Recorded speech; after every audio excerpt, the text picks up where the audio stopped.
看这个南投的民间有真侪子弟回乡来做茶。南投县茶商工会特别来办理着感官品评的训练班，要让少年茶农做茶技术更加进步。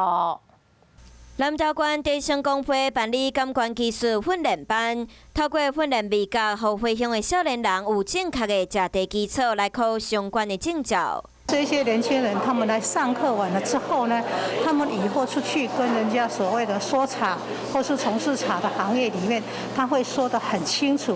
透过家己的经验来啉出酸甜苦咸，而且爱判断因的气味是技术考试的项目之一。虽然看起来真简单，不过实际上真困难。经过训练之后呢，就可以让我们的评审员他有一个充分的可以辨识我们茶类的一个能力在。